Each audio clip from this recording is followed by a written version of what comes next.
I only learned really recently that the people who like lose their sense of taste can also suffer from having their taste incredibly distorted so that everything tastes I horrible. learned that too, And Yeah, and like now I I'm feel like terrified of that. exactly. that's my That's greatest really fear. my greatest I feel fear. like I feel like if they ran that on the news, everyone would be getting I shots out the know. wazoo. Oh It yeah. also, Listen, like, people don't care yeah, it, about their lives, but they care about their day. it, like, disproportionately affects young women, like, Women. between the ages of, like, 20 and 30 or something. Our So age. I am really scared of that happening. I know. If I lose my sense of taste, I My That's life it will for me. literally be over. And the one that's, like, really common is people say they can't drink coffee anymore. Really? Yeah. What? Because of the That's taste? the one that Oh, I've no. seen come up, like, the most often. They're like, it Oh, tastes like no. garbage. I'm like, no. The crazy thing to me is that like like every like almost everyone who has this cites everything tastes like sewage and Yeah. gasoline, and I am Yeah. terrified. They're like, it's not just Oh, that it's, like, no. kind of bad. They're like, it's inedible because it literally tastes like sewage. You mean when their taste changes? Like when it comes back and they can taste things? So Or how during the COVID? so how I heard it described is that they'll lose their sense of taste, and then Yeah. when the thing happens where their taste are really distorted, it depending on how long their case of COVID lasts, it typically comes after the case of COVID. So it's just like because when your tastes get distorted, that's technically a part of the healing process because it's your tongue trying to remember what things taste like. But Oh. and that period is undefined, so it can be a long time. Maybe I should just, if that happens, I should just expose myself to all these different tastes. I don't know. I don't know how science works. Yeah, I don't. Let's just try to not get COVID. Let's not get COVID, Yeah, guys. let's not. Also, not gonna lie, there's a part of me that's just like I might keep the talk about taste in as the intro. I feel like you should keep all of this in the intro. You know how some people, like, in some videos, they'll do, like, an opening that's unrelated to whatever they're going to talk about? Yeah, This is good. this is good. This I is think casual. we should keep the juicy tracksuit thing. Oh you yes, keep it in. 'Cause that we was can keep the funny. juicy tracksuits. The test will begin on the word start. On your mark, get ready, start. All right, Carrie. Whenever you're ready, Well, are we counting down or can I just go? you can just go unless you want me to count down. Okay, I'll just go. Follow a bagel, a donut, and a bundt cake cross-country as they get matching juicy tracksuits, die in regular intervals, and contemplate how capitalism and consumerism is ruining our lives as we buy our venti iced caramel macchiatos at Starbucks. I'm Victoria. I'm Carrie. And I'm Juliet, and welcome to a Bagel and a Donut podcast. For you, Oompa, Loompa, Doompa-Dee-Dee. If you are wise, you'll listen to me. This is episode 4 of a Bagel and a Donut podcast, the podcast where we talk about media we're passionate about. In this episode, we're talking about the show that everyone has already talked about. I just said talking a lot. Sorry we're super late to the game, but we're going to be talking about Squid Game. Also, fair warning for everyone listening, which is like the 2 people out there listening. We love our fans. Gang. We're definitely like, we watched this show maybe like a month ago, and we're now just getting to it because we're trash. But we're going to try our best to talk about it. This is going to be a mess of an episode. There's no real structure. We will try to go episode by episode and then have some concluding thoughts. But really, this is just going to be a free-for-all. And yeah, now... Almost like the games themselves. Yes, like the games themselves. Which one of us will come out alive? Ooh. So now I guess I can go into a little bit of background information about the show. I'm sure you already know all about it, or if you don't, you at least know that it exists. But here we go. Squid Game is a South Korean TV show created by Hwang Dong-hyuk. I'm sorry, I'm going to butcher all the names in this episode. I'm sorry, I'm American. And released on Netflix in September of 2021. The plot is basically that the show centers on a survival contest in which 456 players, all in extreme financial debt, compete in a series of deadly children's games for the chance to win some big prize money.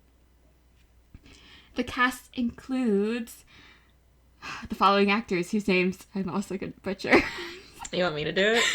I'm so sorry. Victoria, you can try. I'll attempt. My The pronunciation Korean is not great. genes.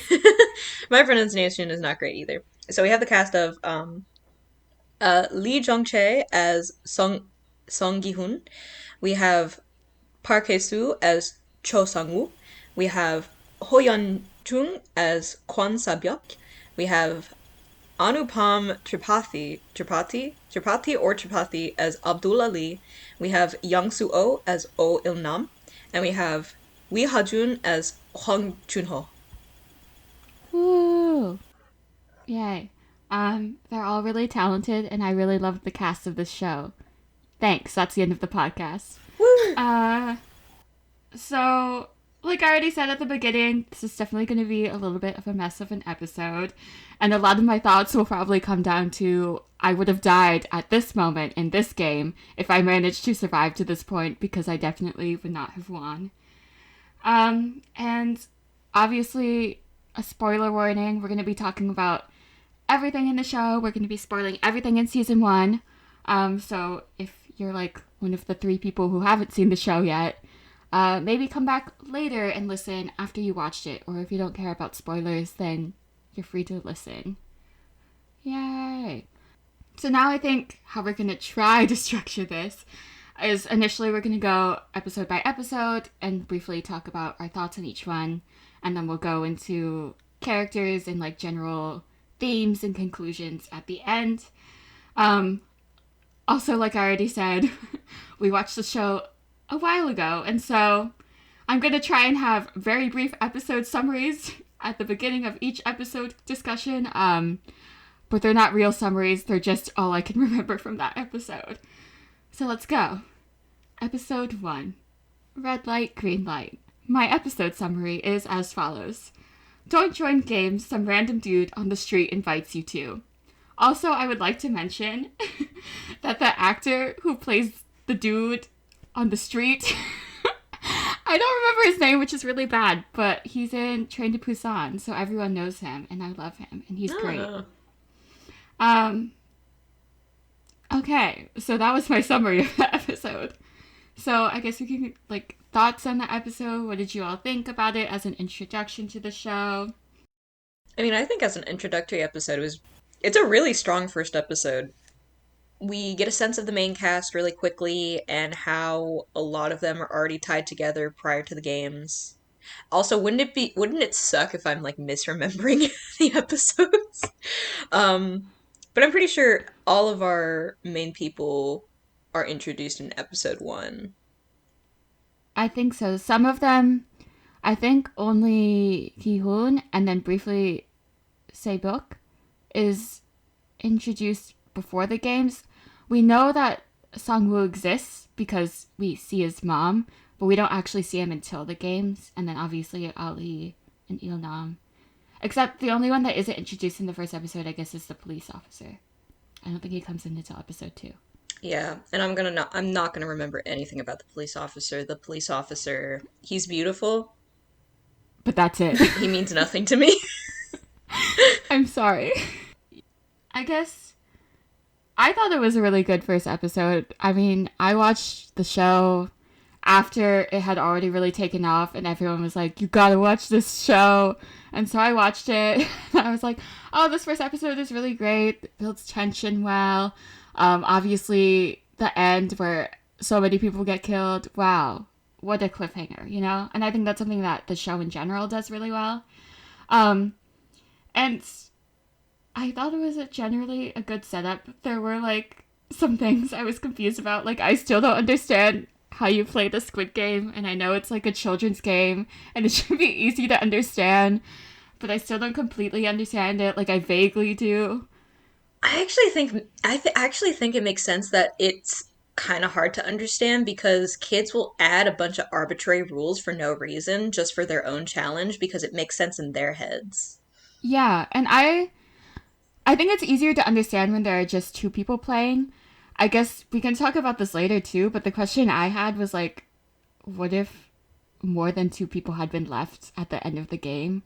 Like, how would it have been played and divided into teams and stuff like that? But that doesn't matter because that didn't happen. Yeah, I forgot what I was going to say next. Oh, also, I forgot that Red Light, Green Light was a game until I watched this, even though I think I used to play it in elementary school.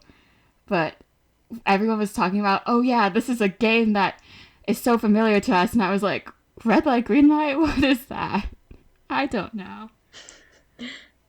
Yeah, I remember playing it, and then I saw a bunch of like posts after the show came out of people speculating what games it would be if it was set in America.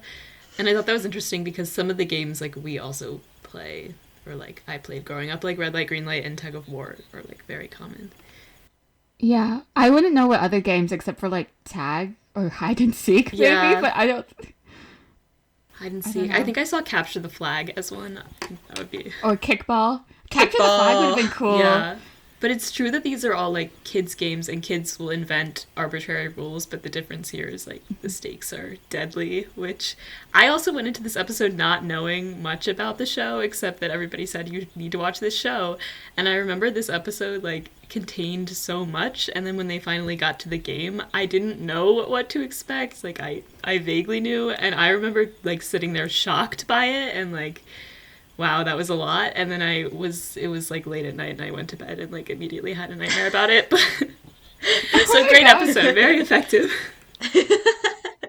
See, I wish I hadn't known more about the show because I didn't know exactly what was going to happen, like what that doll thing was that everyone was talking about or whatever. But I knew that people were going to die at the end because that was the general vibe that everyone was talking about on the internet. So I wish I hadn't known.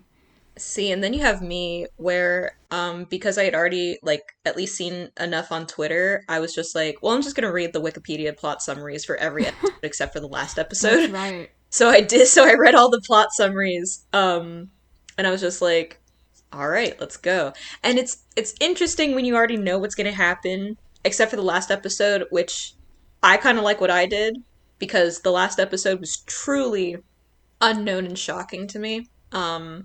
But yeah, it's like, one, it makes the episodes easier to follow because I know the story beats and I can just focus on the scenes. Um, so I highly recommend doing that if you don't care about spoilers. But then also, I remember because the episode summaries are like pretty detailed, but only when it comes to like the main cast. So it's just like when the game starts and you see like this like dude with the bleached blonde curls and then the guy with the piercing, and I was just like, oh, these are gonna be like really cool characters, and then they just die immediately. I was just like, oh. I guess, so not having read the Wikipedia summary, something I think you could tell who was going to survive or make it further into the games than other characters when you were watching it. Or maybe that was just me. I know Carrie, I think, felt the same way. That was like my one But- criticism was like I wanted it to be more suspenseful than it was because I kind of knew all along who was going to survive from one episode to the next. Yeah. So I don't know if it's like, it didn't necessarily take away from my viewing experience. But that was something that I felt like you could tell definitely who were the side characters and Oh, who were yeah. the main. But that's like any story, I think. It is interesting though because I think this is explored in episode 2 after everyone has left the games for the first time. So I had just for like one instance when each character is introduced, or like when everyone has like that one character specific like moment where it's just like we see Subyuk had that relationship with the guy with the tattoos. We see that the guy with the tattoos is running away from something. We see Ali and stuff like that, stuff like that. There are hints actually to how they're gonna die within the games. So it's like, though it does decrease suspense, it's to make it more, I guess, like circular, or thematic when we finally get to their deaths. I thought that's so interesting, but I'm thinking about it now, and you're right. There are foreshadowing, like the knife, her sticking the knife up to the guy's neck, the one dude jumping off of the bridge to escape. Yeah, like there's definitely some references.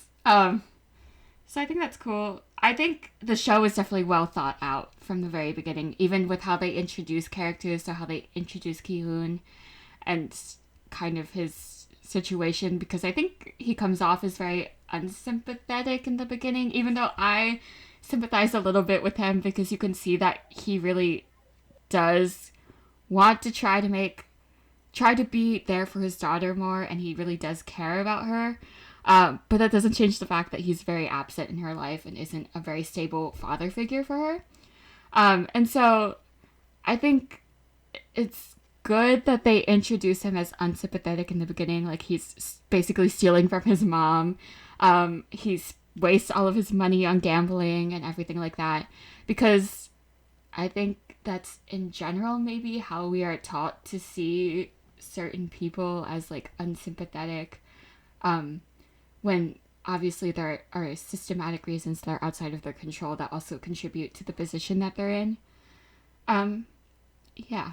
Also, his daughter, the actress that plays her, she's so good. The child actors in the show, all of them are really great. And I don't understand how they're so good, because as a child, I had no brain cells. I think child actors are very hit or miss for me. But I agree, the child actors in the show are great. Because I've seen things where the child actor, like, can ruin an entire scene. Oh, yeah. That's very much not the case with especially Gi-hoon's daughter. She's amazing. The only other thing I had written down for this episode is that I was upset that that kid that wins the crane machine for him was so good at the crane machine. Because we wasted like $20 trying to get one stuffed animal from a crane machine. That we never got. We never got it, and then we spent more money just buying it. Look, the place was about to close. We were desperate. Young teenagers were trying to get Carrie's number, one of our numbers, and I to this day believe Carrie. I reject that. Listen, I think it was Carrie. I think it could have been any one of us. Maybe it was just a general question and he was waiting for any one of us to take the bait. I mean, there were 3 of them, right? Right. There were 3 But of I was like, them. how old do you think gone I on a am? triple date, except that we're not in high school. Except that would be illegal. And I was scared of them. Because I'm scared of high school boys. Teenagers scare me. Teenagers are scary. Yeah, that's all I have to say. I have to say I reject the line Songwoo hotness level equals 2 out of 10. He was agree. definitely a 4 out of 10. Wait, let me explain this. Go ahead. Because in episode 1, the moment I saw him, he looks exactly like this family friend I know. And I don't like this family friend. Don't tell anyone. Not that he'll ever hear this. But I really find him super pretentious. And so the moment I saw Sang-woo, I was like, oh no, not him. But I don't hold it against the actor, because the actor is quite hot. And he seems really nice. And I think that Sang-woo, he changes throughout the show, obviously. But we can talk about this later. It's a bit of a metamorphosis, if I say so myself. Oop. Yeah. We're going to be debating Songwoo's hotness throughout this episode. It's going to be so funny. I'm sorry. There's this is nothing the to content debate. You're here for. I mean, like, at what level is he at later in the show? I don't know. Okay, we're going to move on to the next episode, unless y'all have more thoughts. Nah, let's jump straight into hell. Okay, episode 2, Hell. Episode summary. It turns out we were living in hell the whole time. Who knew? And now, our thoughts on the episode. Okay, so this is something I'm going to say about the show in general. I think that there are a lot of Easter eggs that are very subtle throughout the show, and I think that's a sign of really great writing. But I also think that its messages are a bit heavy-handed, but I don't necessarily think that's a bad thing. Because when I was watching the show, I never felt like I was being preached to. Like, I think its messages and its symbols, like, some of them are very obvious. But I think maybe that's the point, because we know that there are some people out here that might not get it if it's too subtle, right? So I think naming the episode Hell and then having them leave the game only to realize that their lives were hell anyway outside of the game is a bit on the nose, but it's not wrong either. And I like the fact that they subvert our expectations by having them choose to leave the game, because they even do that thing where, you know how Il-nam is the last one to vote because he's player number 1. And they do that thing. Oh, another thing that's a small nitpick I have about the show is that occasionally they do too many, like, flashbacks. Like, they do too much holding our hands with knowledge, like making sure that we remember this piece of information, when I think I could have done without it. But it's not a big deal. Like, it's still a great show. But this is one of those instances where Ki-hyun has the flashback to Il-nam being like, oh yeah, I have a terminal brain cancer, so, like, do I really have a reason to live, basically, is the thought you're supposed to get. And so you think that he's going to vote to stay in the game, because obviously the show is called Squid Game. And then he votes to let everyone leave, and you're like, oh, wow, subverted expectations. And I think it's also a good opportunity not only to see the different situations that characters are in that led to them to be, like, desperate enough to join the game and then rejoin it later on, but it's also, like, it creates this false sense of autonomy when they all decide to go back, because you're like, oh, now they know what the game is, they know it's life or death, and so by choosing to be there, it not only shows how desperate they are, but in our minds, we're like, they chose to be in this situation, when really, was it really a choice when your other option is basically dying out in the real world or whatever? I don't know. I thought that was cool. Also, unrelated, I thought the Filipino gangster plot was a little out of left field. Not that it's a big deal, but it was interesting. Now that I know that it ties into foreshadowing how the one dude, the tattoo dude, is gonna die, that's cool. Yeah. Yeah, episode 2. Episode 2 is the episode I was thinking of when I thought about episode 1. So it's really impressive that the episode 2, I think, is more interesting than the first episode, and obviously a really good sign of things to come. And then, like you were saying, I enjoy that everyone votes to leave and then they actually just can leave. But then I also love that when they come back, a considerable amount of people have chosen to just not come back. And it's like, that's also, like, the people who chose to stay out of the games, I feel like are just as important as the people who chose to continue the games. Yeah. I mean, like, I think about this often, like, would I have chosen to go back or would I have just chosen to live my life? And my first instinct is to be like, I wouldn't have gone back, but how do I know? Like, I don't know. Yeah, because these are all people, because I'm just now remembering this, who, when they played the dumb square game with the guy with the briefcase, let themselves get slapped in the face to get the money. And you know what? They got I would money. too. Yeah, I would too. I would too. I would too. Honestly, I would let that man slap I'd me be in like, the you face. can slap me money all or you. no. Oh my gosh, yeah. Yeah. I don't know.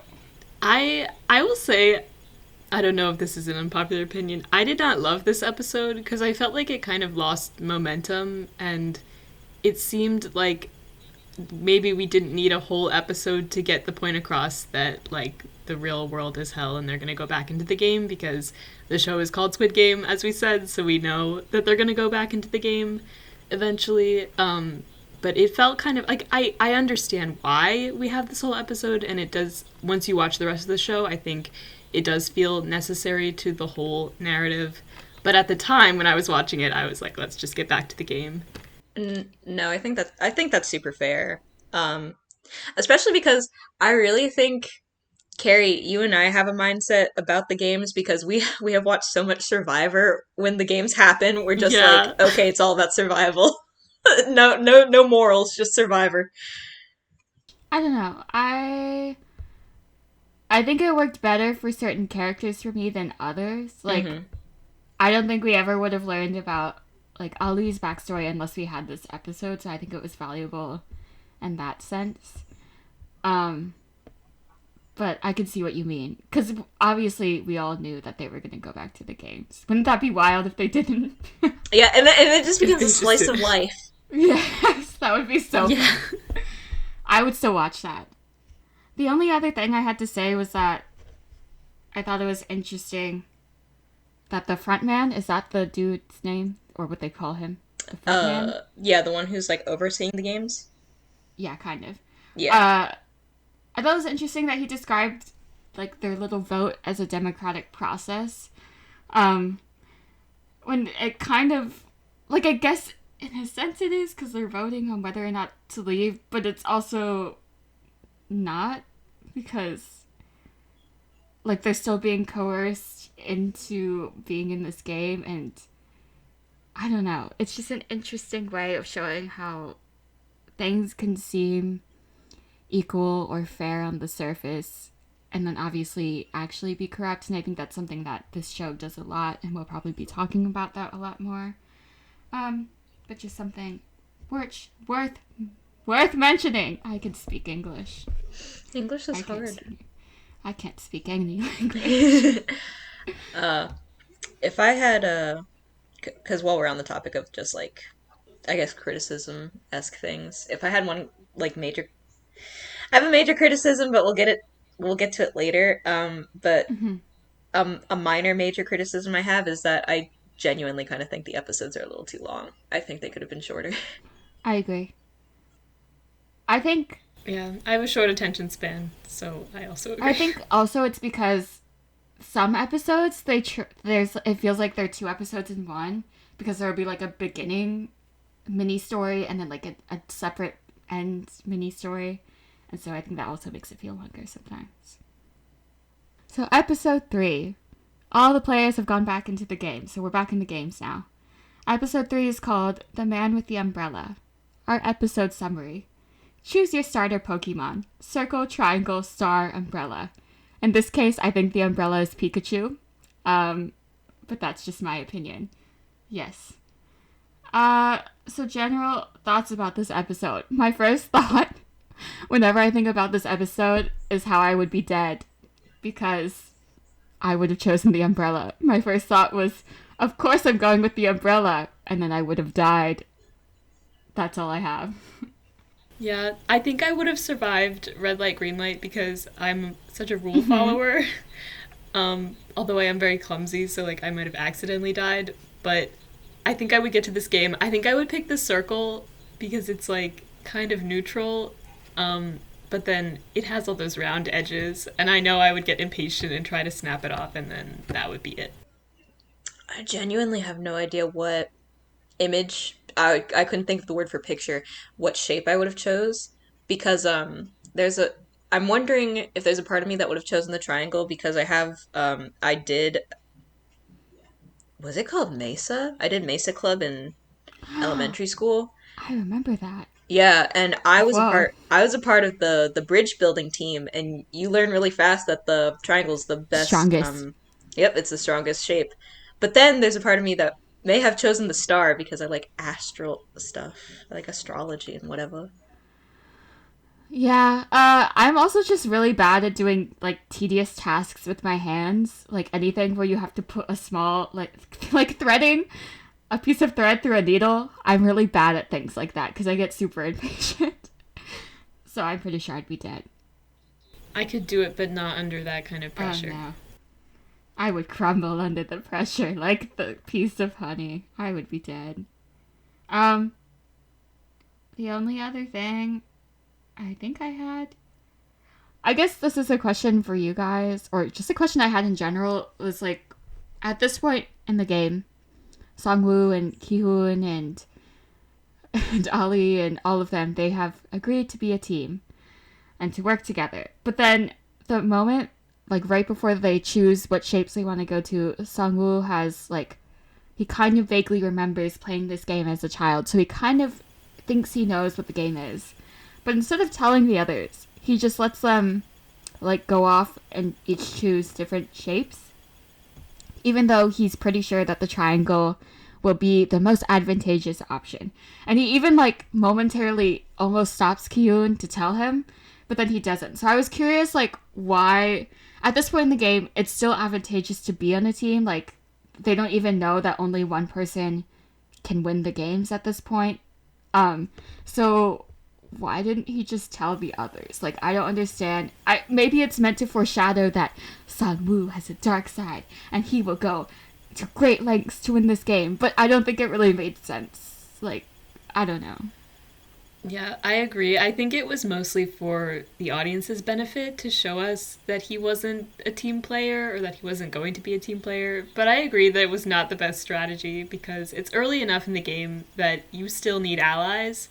And it helps you more to have allies than to already be thinking about being like the one standing at the end. This also reminds me of Survivor, and I won't spoil anything, but something that happened in last week's Survivor episode, which again I won't spoil. But I was just thinking about, like, we're kind of at the same point in Survivor this season where it's like you still need allies. Yes, you can think about the fact that there can only be one survivor, but you still need people to help you get to the end. So it definitely felt to me more for the audience's benefit than for his benefit. So it didn't totally make sense. But I also get, like, showing us that he is going to be this kind of antagonistic figure later on. See, I think it's because I found a Survivor that I thought it made sense. Because, so, the first game they started with was Red Light, Green Light, which is an individual game. I don't want to start using Survivor terminology. I'm going to stop. um, it. We need a Survivor episode. We do need a Survivor episode. But so Red Light Green Light is a very individualistic game. This game, which he knew was also an individual game, there's a decent possibility that he may have assumed incorrectly, as we'll see with the next episode, that the games were all going to be individual child games, right? Therefore, even the like and so he got this advantage, and it's like it's the whole thing of like you get the advantage and you 8 times out of 10 you want to keep it to yourself because it can very easily backfire on you and stuff like that. Now obviously, because we know how everything turns out, it wouldn't have been bad of him to have said, like, this is the game, it's Dalgona, and we should all pick the triangle. But obviously there's like the character motives of just like he is in it to win it very much for himself, and will not only betray these random strangers, which a lot of people would feel fine with betraying random strangers, but also he's very willing to already betray Gi-hun at this point. And so, like, I think that's important, as we've all established. I understood his mindset just because it's like, yeah, you like if it like potential if you thought that you were only going to continue to play these kinds of games, I can see why. Like, one, you make sure that you get the triangle, and two, you make sure that, like, if you have any other strong competitors, you kind of get them out. Now, and the funny thing is that it doesn't backfire for him, but it totally could have backfired for him. So I don't know. I think it's a fascinating question because I never even conceived that this was a bad strategy until you guys pointed it out. So I think that's super fascinating. Yeah. I mean, I just thought there was no reason for it. Like, why create the team right before this game and then not even utilize the team? Well, it's the whole thing of like they're not a he hasn't constructed a team. They're not working as a team. But, yeah, I mean, like, why create the support system or whatever? Because it's not a mutual support system. He has given himself underlings, but he will feign support. I guess, but he doesn't need underlings. I don't know. It's fine. Like, I understand it establishes, like, his character, and we see the seeds of things to come. But I don't know. I guess I just don't think like Sang-woo, which maybe isn't a bad thing. Oh no, what if it's businessman vibe? No, it's businessman mind. You are the business major. No, I'm not a business major. I'm financial economics. I'm adjacent. In the business school. I'm adjacent. The school of business. In the school of business. I'm in the school of arts and humanities. I'm in the school of social sciences. We don't even have schools at school anymore. I've graduated and have no job. That's the biggest dab. So, That's it. Do you want to move on to the next episode? Yeah, let's talk about the next episode. Okay, episode 4 is called Stick to the Team, and I really like this episode because I think it was very tense. It was good. My episode summary. Some pink men are harvesting organs. The doctor is cheating. We already have a lot of women on our team. You can't see this, but that's in quotes. Has one woman on team. Tug of war, but make it extreme. Okay. So this is one of the episodes I was actually talking about where I said I feel like it's like 2 episodes in one, but I actually still really like this episode because I think it builds tension well. But there's kind of like the beginning where there's like, they realize they can kill people while they're in the little bedroom and get away with it. So there's like the fight at night. And then at the end is when the tug of war game starts. But yeah, I just thought the whole setting up in fighting was interesting because I think one of the things that you learn first whenever you're like talking about theories surrounding like capitalism and competition is that, and I think this is something that movies like obviously Parasite touch on, is that a lot of the times like the quote unquote lower classes or like the underlings are infighting and fighting each other when in reality they should be fighting the people in power. And so I think the game people, the heads of the game, whoever is in charge, deciding to set up this fight where they're just pitting the contestants against each other even more is a good way of demonstrating that. And also just really ups the ante, man. I would never sleep. If I made it this far, I would die from not sleeping. But it also shows that, like, having a team is valuable in this case. It won't last, but it's valuable here. Also, 2 things. 1, they should have had a flashing light warning. And 2, Ali, when he picked up that metal beam and just started swinging it to defend his team, I was like, that's my son. I will defend him at all costs, but mostly he should defend me because he seems strong and capable. And that's it. Woo. The fight. Yeah, I'm just gonna second the flashing lights warning because I remember kind of like not watching that closely because it was like so visually intense that I kind of had no idea what was going on, or like who had killed whom, and I don't know, I just found it very confusing. But I also agree, I love this episode and the way it builds tension and is kind of like divided into those 2 parts, but yeah, the fight scene was just kind of like literally hard to watch. Oh, yeah. I could not tell what was happening a lot of the time, which is probably the point because it's supposed to reflect all the chaos and stuff, but I was like, I don't know what's happening, and these lights are hurting my eyes. And then, if you want to talk about the tug of war game, I would also like to say that I'm a sucker for underdogs winning and old men who tell really great pep talks to the youngins so that they can win, and so this was kind of everything I wanted. But obviously Il-nam is a liar, but we're not going to talk about that. Man, But can we also quickly touch on, like, this was probably one of, like, the least flashy ways to die, but was one of the most terrifying ways to die. Like, that slight dangle before you all just fall together actually, like, did something to me. I was just like, oh, this is scary. oh yeah, can you imagine like standing up on that platform like right before the game, and you're chained to the rope right before the game starts, and just being like, I'm gonna die, I'm gonna die. I'm also really afraid of heights, so I just would have, wow. Oh Yeah, no. I lost many tug of war games as a child, or like I was always on the losing team, which might have been my fault. I don't know. I'm not very strong, so this one also really terrified me because I was thinking like if I somehow got past the second round, I definitely wouldn't get past this round unless I ended up on a team with a bunch of strong people or smart people, as we learned, because sometimes all you need is like a good strategy. But I also found it terrifying. Watching this made me want to play tug of war again, just so I could test that strategy and see if it actually works. Yeah, I also wanted to play tug of war. I know. But I would need someone that's stronger to be the anchor, because I could not be the anchor. Oh, wait a second. We just all go against your brother. Easy. Oh my gosh, my brother would win. Yeah, as he's explaining it, I'm like, this sounds so logical. I'm sure this would work. But then I remember that I'm just a weak person.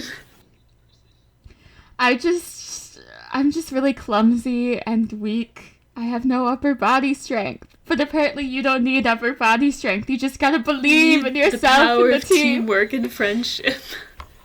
And you have to be willing to risk it all at the last moment and nearly fall off the edge to win. Oh my gosh. I will say, I admired Sung-woo in this moment when he was like, we all just gotta run forward and risk it all. I was like, you're right. You're right. If we're talking That was a about really good moment. his hotness level in this episode, I think... Oh Oh, yeah, not. think he's it was off reached the charts. 6 to 7. It's the big brain energy, okay? It's the risky behavior. The pure desperation. He's at a solid 7.5 in this episode, because I truly think his best look was his look in the ending, but we'll talk about that when we get to the ending. Oh yes. But yeah, I thought it was interesting too, like, to see the different roles they each took on in the team. Even though the team falls apart quite quickly, I'm just a sucker for, like, groups of people where each one has, like, a role that they fulfill, and then together they're strong as a unit. Mm-hmm. This episode just has lots of tropes that I'm a sucker for, basically. Yeah, this is very much like it almost feels like a sports movie condensed into one. And then we even have like I think this was a good episode for Minyo, because you know, her not really boyfriend is just like, you're weak, push, and Trash. she's just like, I will do anything To survive. And because I like that she's kind of like she's the jokester who makes the crude comments and stuff like that and tries to play on a charm that she doesn't have, but also it's almost endearing. It's weird because, like, it's a charm she doesn't have, but it comes back around. Or maybe I just find her entertaining. No, I agree. A lot. No, you can go. I was just gonna say, and then when they won, and she was just like, "Oh, and we did that, you guys. We were awesome." I was just like, "Okay, Girl. Yeah, I was just gonna say that I really enjoyed her character too, and I think a lot of people watching find her annoying. But I just always admired how she was willing to do whatever it took to survive and get her vengeance. Mm-hmm. Like, I want to be that person.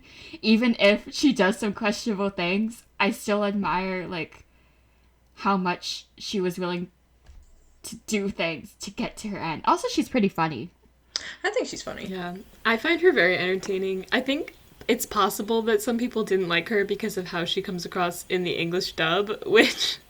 Yeah. Unfortunately, I watched like half of this show with the English dub on because I was like working on other stuff while I was watching it, and so I couldn't watch the screen all the time and like read the subtitles, which was really interesting. I actually recommend just trying it out because some of the voice actors really gave it their all, and hers was one of them. I actually really liked her voice actor because I thought it kind of captured like the energy of her, but I know a lot of people didn't like it and just thought it was really funny. There are like some great YouTube clips of like just funny lines that she has, but I also really enjoyed her and found her very entertaining.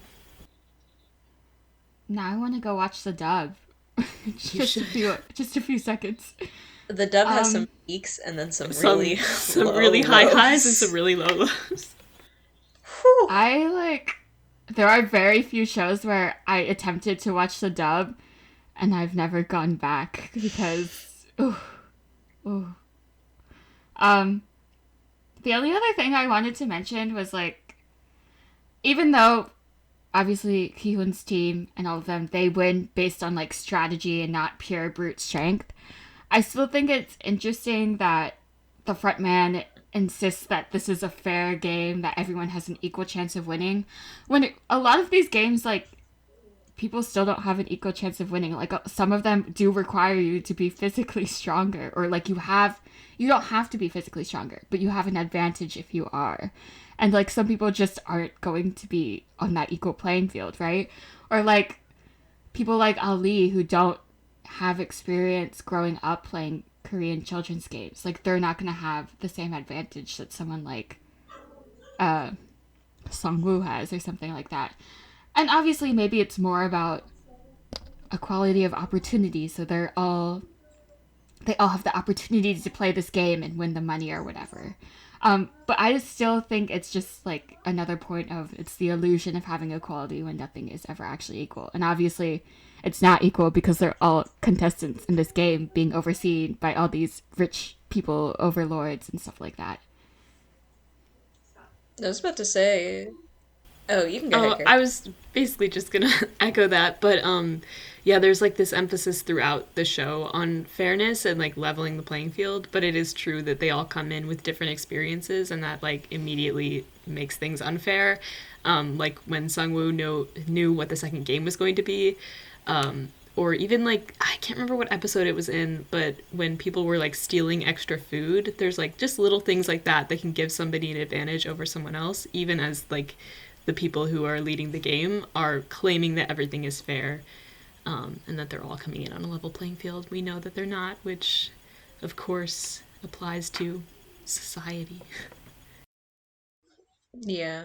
And like it's really interesting because just like Juliet was saying, it's like this is another falsehood of the games where it's just like you all chose to be in the games. Well, you guys were all coerced into being in the games, and it's just like we run on an equality system, and it's just like yeah, but there are technically problems with equality because of like the issues of just like some people are stronger than others, and so that it's unfair to inherently have strength-based games then, and then the some people may be more knowledgeable than others, and so then it's inherently a problem to have like knowledge or like cultural based games and stuff like that. So it's just like it's the whole thing of just like um they're equal, which not really, as Carrie pointed out, but it's also just like the thing that would make this like truly fair is if things were done equitably, like if all the teams were pre-chosen to balance all of the members out.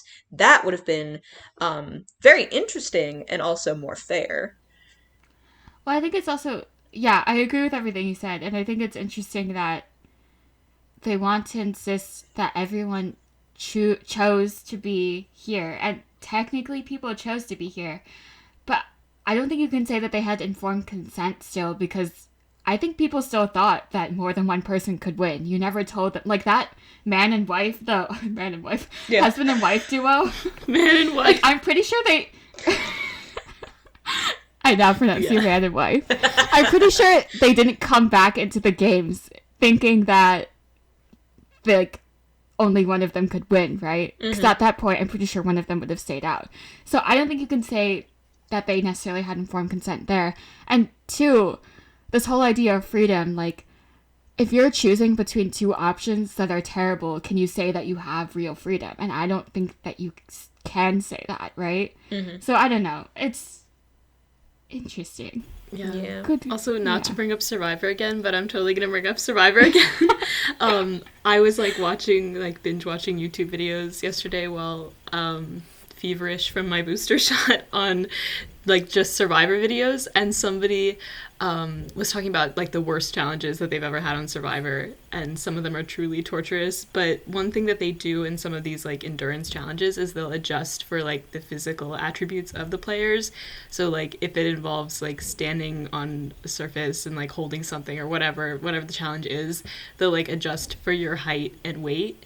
But like so Survivor tries to make it like a little bit more equitable, I guess, but in Squid Game I feel like everybody would just be on the same platform, like holding the exact same weights and everything, which they would define as fair, but it's not fair. Yeah, and some of these Survivor challenges are truly like Squid Game level, just very cruel. Well, Squid Game, it already exists in the real world. You know? Oh my gosh. You know? Wouldn't be It's all surprised. true. It's all true. All true. Also, I just want to quickly mention since I have to claim no nuance November while I still can. I've made a realization throughout the course of this podcast, which is I truly think the most opposite person to Songwoo is actually Minyo, and I may elaborate later. No, I agree. There are certain characters that I think are actually very similar to Songwoo, and I think that Minyo is probably the farthest from him. We can move on to the next episode. Episode 5, A Fair World. My episode summary. Organ harvesting goes off the rails. Chunho plays hide and seek with the frontman, and we learn more about Ki-hoon's past. I just realized we haven't really talked about the Not at all. police officer. And that's because the whole time I was watching the show, like, I understand that he's, like, a valuable perspective and that he's, like, an outsider, not in the games, but seeing it happen or whatever, and he's trying to bring justice. But, like, every time we switched back to his, like, storyline or plot or whatever, I was so bored. I just wanted to go back to the games. And it's nothing against, like, the actor or anything. I think they could have developed it better or something. I wasn't that emotionally connected to his character. But I guess we can talk about him a little bit now, because there are some questions I have about the frontman, I guess. And he does feature a lot in this episode. I had 2 points here. One was just worth noting that, so Ki-hoon talks about the reason why he's kind of in the position that he is now, like he's jobless and everything, and about how there was a strike and one of his coworkers died and all of that, and it's a reference to a real life strike that happened in 2009, the Sungyeong Motor strike, and so I think it's something that a lot of Koreans watching probably understood, but a lot of us Americans and other viewers probably didn't know about, but also just another tie to real life and kind of fleshing out the Ki-hoon as a character. Like, I think at the beginning you want to blame his situation solely on his choices, and obviously he makes some choices that aren't great, like gambling away all his money and also choosing to use a crane machine to try and get his daughter a gift instead of just buying one with the money. I don't know. But also you see that, like, there were things outside of his control that led to where he was. Like, he did have a stable job and he was on his way to being a good father or whatever, and being able to provide for his family. And then obviously he gets laid off, all of these workers. I think in the real strike, more than half of the workforce was laid off in order to improve the company's profits. So basically, Ki-hoon gets laid off for no reason other than the company wants to make more money. And so this one decision basically affects his whole life and the trajectory of his whole life. So just another area of how the system is corrupt. Also, I think it relates to the end because it shows that Ki-hoon does kind of have a revolutionary flair. Like, he wants to try to change things. He's willing to stand up for what he believes in, which I think ties back to the end, but we can talk about that later. The only other point I had, since we can finally talk about Chunho and their frontman, so I kind of called that the frontman was probably going to be Chunho's brother before this episode, but I was kind of curious, like, how does he become the frontman? Like, what happens to all the other players that win the games? Where are they? Like, why is he the specific winner, the frontman? Are all of the other winners, like, also involved in the game? Or are they more like Ki-hoon after he won and they're just, like, out in the world feeling super guilty or living it up rich? I was just curious. I know it's not answered in the show, but it was something I wondered. Yeah, I also wondered that, and I guess, spoiler alert, there's going to be a season 2, which we can talk about later, but I feel like I don't know where season 2 is going to go, which we can also talk about later, but I think one place it could go is kind of exploring that question of, like, how does one become the frontman, and what is Ki-hoon going to do now that he won the games, and where are the other winners now, which I also wondered about. I was also confused because at the beginning, when Chunho is looking for his brother, it seems like his brother has just disappeared. So, like, oh, it's like he just entered the games as a player or something. But he's actually been the frontman for a while, it seems? Or did he just become the frontman for this one game? And so now he's disappeared? I don't know. It just seemed weird. I don't know. I guess him living in that small dorm could just be a cover-up, because it'd be weird if he, like, suddenly became rich and people would be like, where did you get all this money from?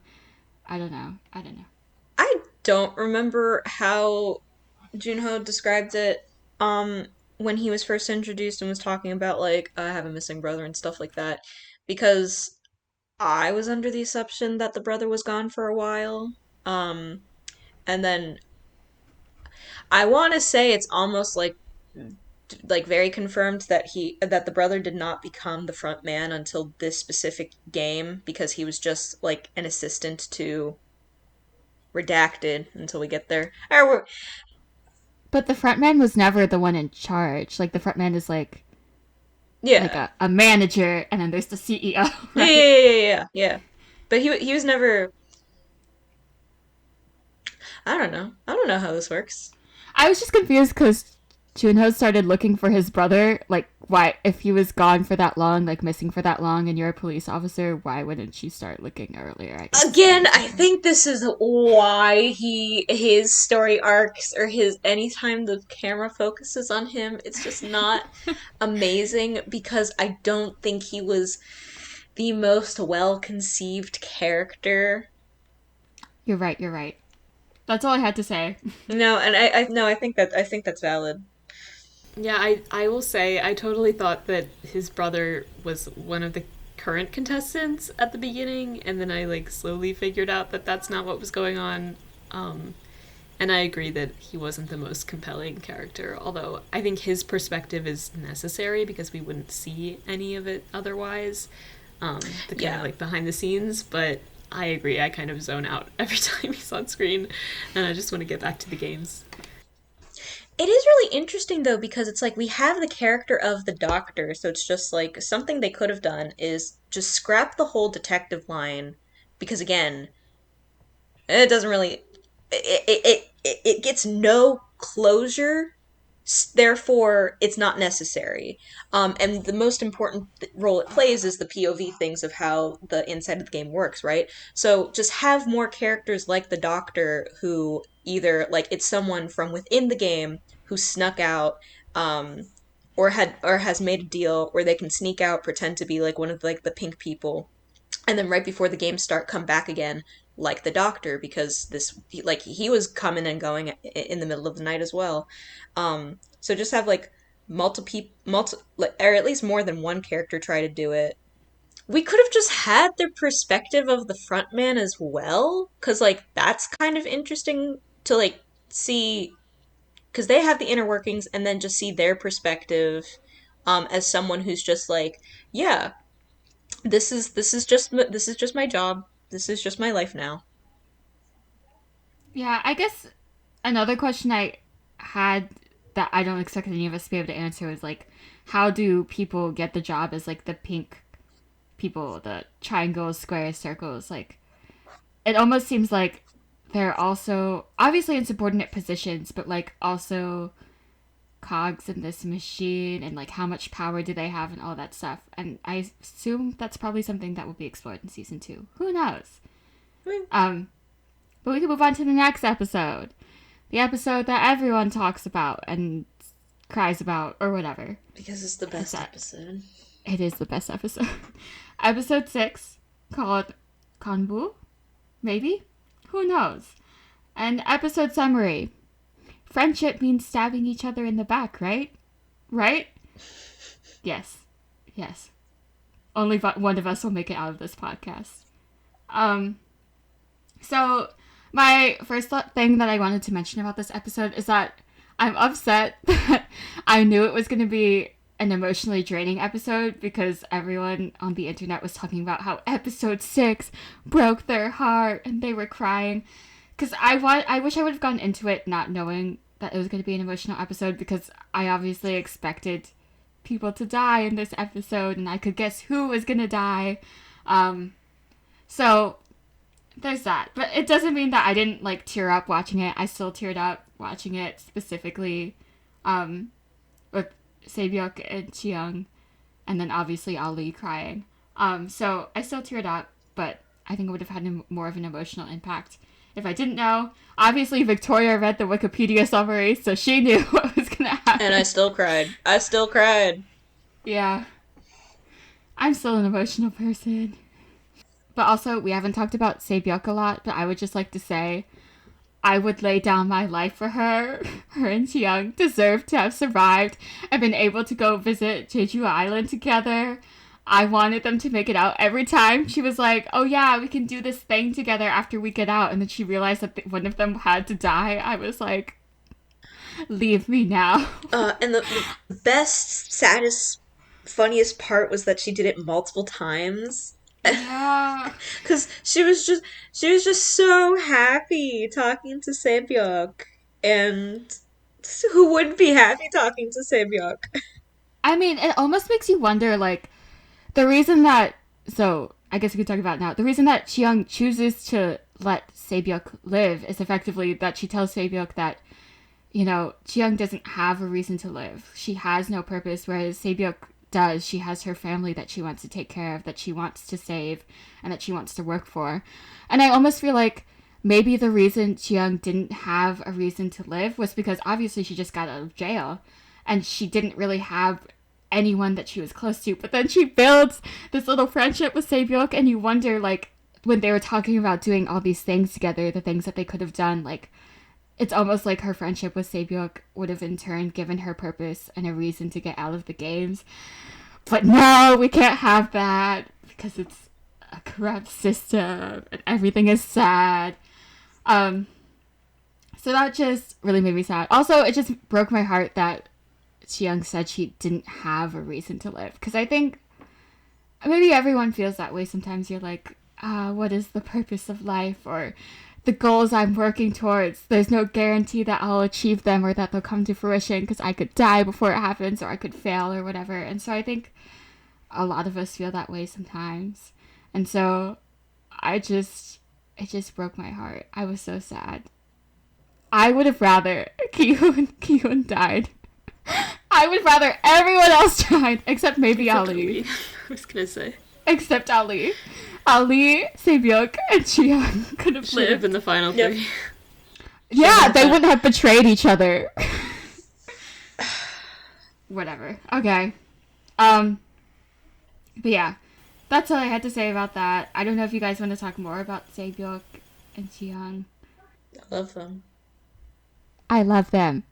Next. And then, obviously, what everyone talks about this episode is Sang-woo backstabbing Ali, which is wrong. I understand it is wrong. And I don't know if in that situation, if I would have done it. Maybe I would have. Maybe I wouldn't have. I honestly don't know. Because I, too, would have been desperate to survive. It's not right. And Sang-woo definitely is not necessarily a great person. But also, like, I think turning him into a villain is, like, a very simplified view of the show. Like, we could talk about it more later when we talk about his character itself, but I think, like, part of the reason that he makes this decision is because there are no other options where he survives, basically. And so, not saying it's right, but simplifying the idea that he's the antagonist when there's a bigger enemy, I think misses the point too. But also, Ali just crying when he realizes what has happened and he's like accepting his fate. I wanted to stab everyone. I was so sad. Quite literally, there's only a handful of truly good characters, truly good people in the show, and their names are Ali, Se-byuk, and Ji-hyun. Also, Ali has a child, a newborn child, and his wife, and they're never gonna know what happened to... Like, at least Se-byuk's brother... No, I don't know if Ki-hoon necessarily tells him what happened to his sister, like, in complete detail, but he knows that his sister is dead, and not to expect her. But Ali's wife is never gonna know what happened to him, and I am so upset about it. Ugh. And I think also, like, kind of related to this, I think it's worth comparing what Ki-hoon does in this episode with what Sang-woo does. Because effectively, Ki-hoon also betrays a friend. Like, he takes advantage of Il-nam's supposed dementia, which actually is revealed to be, like, a fake. He knew the whole time what Ki-hoon was doing. But he effectively takes advantage of it so that he can survive, which is also stabbing someone that was deemed a friend in the back. But we look on Ki-hoon's decision more favorably, and I wonder, like, why that is. Like, I feel that way too, and in part I think it's like because you justify it because Il-nam is an old man who is dying. He's gonna die anyway because he has terminal cancer, so obviously from this supposedly objective viewpoint, Ki-hoon has more reason to live. And you can say that, but, like, can we choose who deserves to live or die? And then also, like, obviously what makes it different is that it's revealed that Il-nam knew the whole time what he was doing and chooses to let Ki-hoon win. And also, Il-nam doesn't actually die, but whatever. At the time, we think that he dies. And so, in that sense, Ki-hoon is lifted from all blame for surviving. But it doesn't change the fact that if Il-nam had really been caught up in this dementia, didn't remember everything, then Ki-hoon would have still been taking advantage of him and won. So I think it's worth wondering, like, why do we treat what Sang-woo did differently than, like, as opposed to Ki-hoon?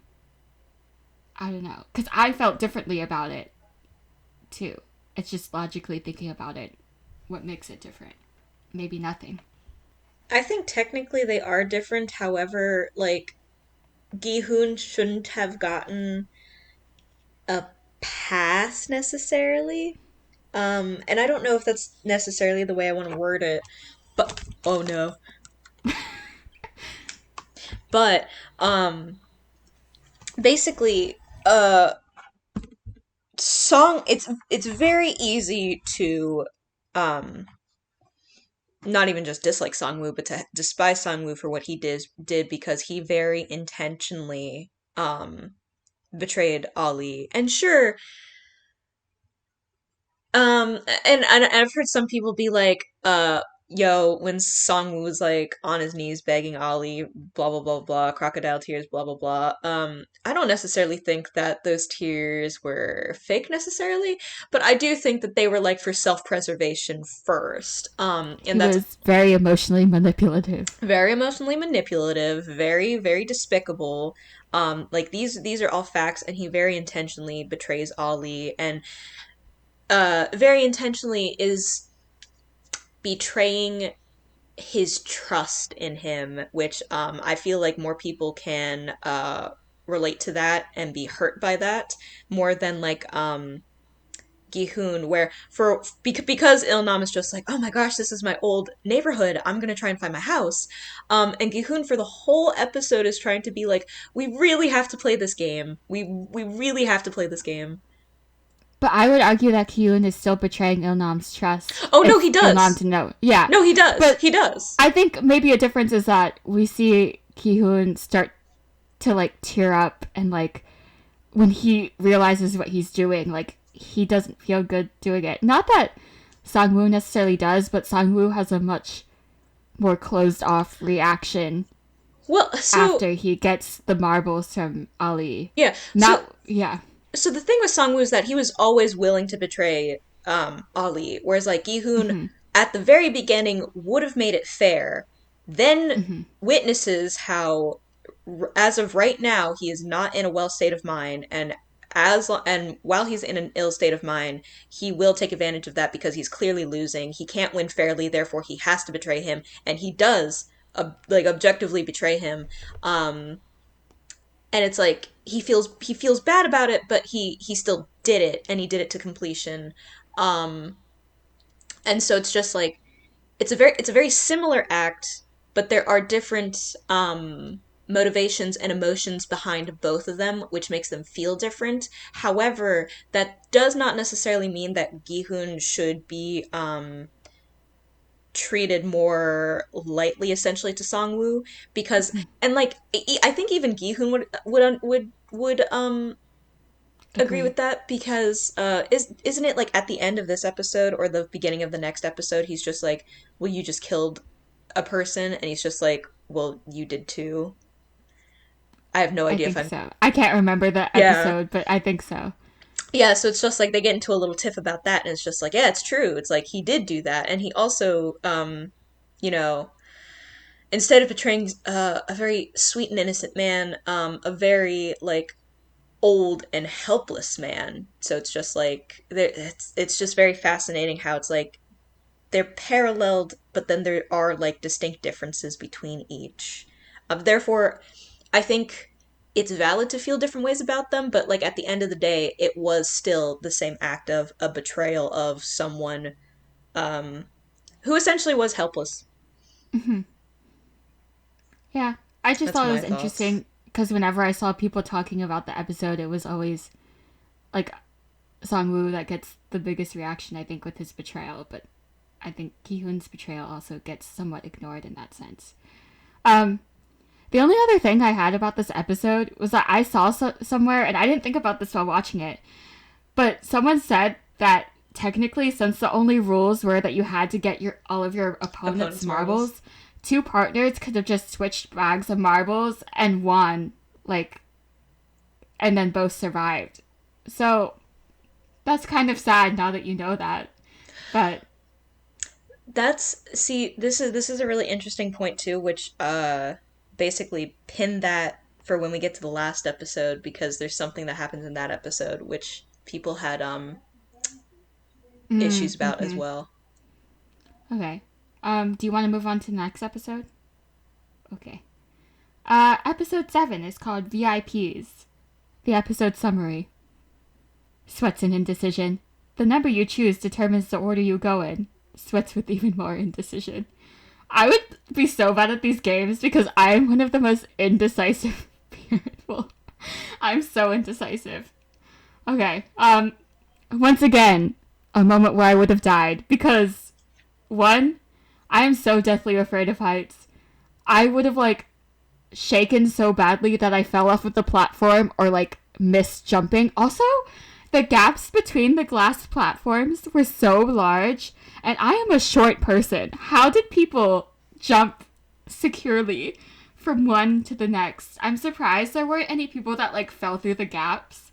And two, I would have died because the whole time I was thinking I was going to choose number 8 because 8 is my lucky number and it's lucky in Chinese. And that means I would have died because I would have been towards the beginning and it was way better to be towards the end. Yeah, the gaps also looked really big to me, but then I watched like a behind the scenes video and I'm pretty sure they were actually jumping I think over they gaps were. of that size. Which is very impressive because I would have just I wouldn't have been able to even act like I was jumping. And I think I would have either picked a number in the middle for safety, which is something they mention is like there's safety in going with like the middle numbers.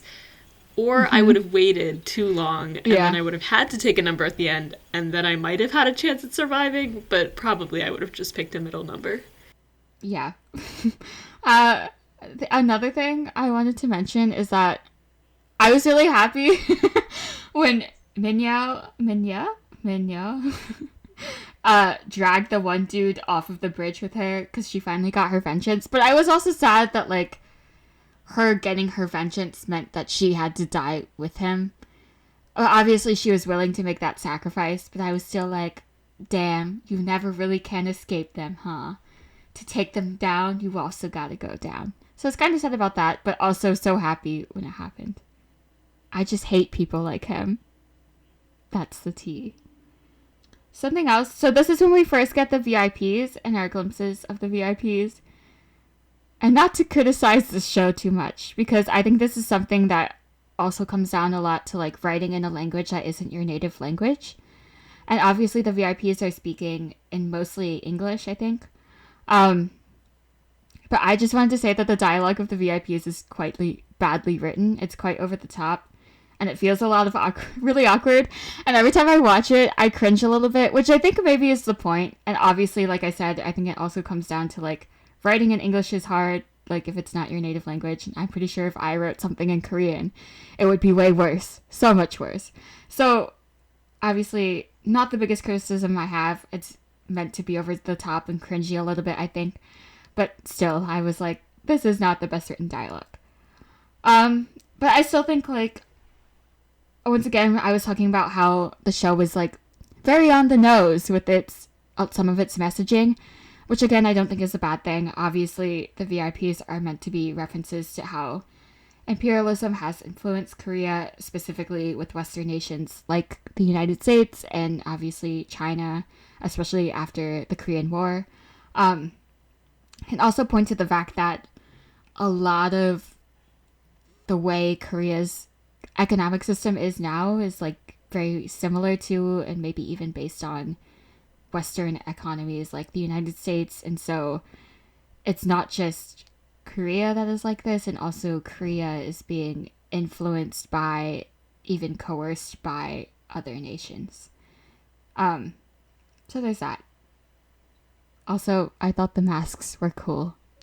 I don't know why different people had different animals, like what it meant, but I thought the masks were cool. Also, the people that were painted and were like acting as like tables and like decoration, it was both beautiful and terrible at the same time. Oh, it was greatly disturbing, but in one of those like ways where it's just like you were supposed to find this disturbing, and it's just like, wow, you did that. Um, oh my gosh, wait. Going back to the masks, have either of you two seen Sexy Beast on Yes, Netflix? wait. I was watching this with my college roommate. It's like so cringy. Yes. I it it's cringy, but I fall for it every time. Like, especially after like the first two episodes of season one, it's just like some of the people. I think they're pretty cool people, but also I would. Okay, to let me have a little side rant about Sexy Beast. The whole point of the show is that like we're putting you in heavy special effects makeup because we want you to understand that you have to figure out you have to fall in love with the person first and not how they look every single time. Every single time, especially for the women, because Yeah. I have not thought that all the guys are the hottest, but like apparently they're like pretty hot to like some people. Every single time a woman takes off the mask, they are like the most They're beautiful, gorgeous. gorgeous They look like models. person there ever was. Yes, literally models. And I'm just like, what's the point of the show? What's the point of the show? No, I'm like, and then people are always like, the person that they don't choose, the one who gets revealed first, like after the first round, they're always like disappointed when they realize that they were hot. And I was like, what if they What weren't if they hot? weren't? Like, What if they weren't? or what if the person you chose wasn't like a supermodel? Like, how would you feel? Would you feel disappointed all of a sudden, even though you like their personality? Also, there's this one episode that's super cringy because the dude obviously has like an Asian fetish, and then the woman he chooses turns out to be Asian, and I was just like, Wait a no. second, wait a second. Was this in season one or season two? This is in season 1, I think. I haven't watched season Oh 2 yet. no. Oh no. Yeah, so I was like, someone save her. They seemed happy, but I was. See, I always think about the guy who I wonder if this is the same episode. I always think about the guy who's like so into himself that when he eventually like picked the girl and it's like he's and like she's seeing him for the first time, he's just like, okay, you've earned this. And she talks about how she's cold. He takes off his jacket and you think he's gonna give it to her, and he drops it and does a spin around for her. Yes. I remember the episode. I laughed. Some of the men on that show were really great and really nice, and some were real Oh trash. yeah, no, because he was one of the trashy ones, but one of the good ones was Isaiah.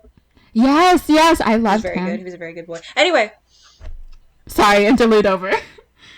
I guess if we're still on the topic of episode 7, something else that I'm still mad about, and also another sign that these games aren't fair, is that Se-byuk effectively dies because she gets stabbed by a shard of glass after the game is over when the bridge explodes, because she happens to be standing in the wrong place.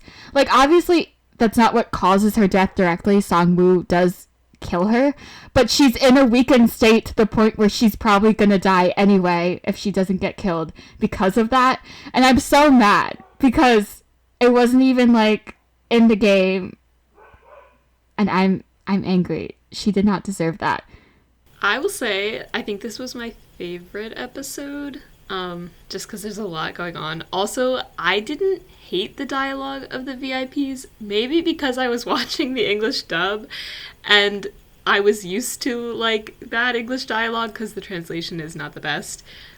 So I almost didn't even notice that it was no good. I think if I'd been watching with just subtitles, I would have noticed it a lot more. And I agree it was like a little bit on the nose, but like we're supposed to hate them, and I do hate them a lot. And so hearing them speak in like poorly written dialogue just makes me hate them more, which I don't know. It kind of works for me. And I also just want to say I love the set design of that whole scene, even though again in the behind the scenes video you can see that most of it is just green screens, but I loved how they had like the model of the bridge and they were like, it was almost like they were playing like chess or something on the bridge, and like knocking people off. It was terrifying and also really cool. Just love the set design. The way he knocked the pieces off, like almost in the exact way that they fell off, was like so cool, but also terrible. But Yeah. so cool. Like, how do you do that? Yeah, and I also agree that I think maybe translation could have something to do with the dialogue too. Like, I don't know, it could have been translated differently or whatever and stuff like that. I also sometimes wonder, like, whenever they need someone to like be like an English speaker and like specifically like they're supposed to be like a native English speaker, like who they're able to get and hire. Because there's this thing in like Korean dramas where it's just like they can find like Western people, but they also like they have accents when they speak English, so it's just like, oh, this is because in my head I'm just like, oh yeah, just like find an American or like a British person or something. And it's just like, no, like they literally only have like so many people to pick from, and it's just like, here's this Finnish person, or for some reason they're Scandinavian or whatever, but it's just like, or here's this German person, and I'm just like, so, which is why I never thought about how bad the dialogue was because I was always trying to listen to be like, are they native English speakers or not? Because I feel like they were like trying really hard to have a clear accent. I thought most of them were native, like American speakers, except I think there was one who was maybe Chinese, and one that Hmm. was another, I can't remember, some other. But I think most of them, like the one that tries to assault Junhao, is that his name? The police officer, I think he was an American, or I think he had an American accent, if I'm remembering correctly, which could be wrong. No, he did sound like the most like, yeah, yeah, he's probably like an American actor. The one guy who I kept fixating on was like this youngish dude who had a lot of like the sassy Yes, that's the lines. one that I was like, he had some accent, but I can't remember what it was. Um, okay.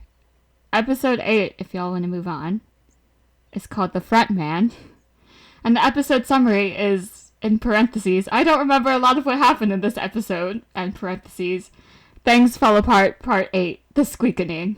Because I don't remember anything. Um, the thing that sticks out to me the most from this episode, besides Saebyuk being murdered, is when they were at the dinner and they were served that really rare steak. And the whole time I was like, I could not eat that whole thing. I would just be eating the potatoes and like the vegetables on the side. I think I would throw up if I had to eat that. And then obviously, Sangwoo murders Saebyuk. Yeah, right after Ki-hoon is like, "Oh, we'll make it out together," and Saebyuk's like, "Okay, but I'm pretty sure I'm gonna die from this, so you should take care of my brother when you make it out." So there's that. At least like she told him where to find her brother and all that. So at least there's that. But she's still dead. I also don't remember what happens in this episode. But if we want to talk about the hotness level of the character, nowhere are they hotter. Nowhere are they hotter than when they're wearing these outfits for the dinner. The suit, I don't know. It's yeah, just, the it's suits. working for me.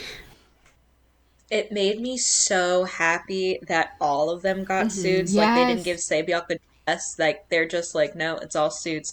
Because one, they all look gorgeous. That's it. It's just 1 point.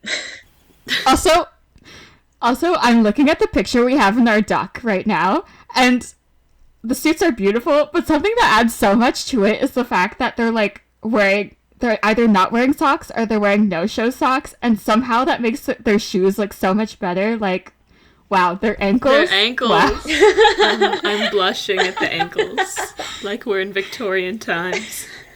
But yeah, I don't remember a lot of what happens in this episode. The only other thing I had was, like, concerning, I think this is the episode where Chunho finds out that his brother is the front man. They confront each other, and then the front man shoots Chunho, and Chunho falls off of the cliff. And my thought was, like, do we think he's dead? We don't see a body. And now knowing that there's a season 2, like, do we think that he'll come back? And also, another thought I had was, like, if somehow he does survive, and he makes it back with the evidence intact, do we think that if he shows this to the police that anything will actually be done? Or how likely is it that some of the higher-ups in the police are in on this game, know that it exists, and are benefiting from it?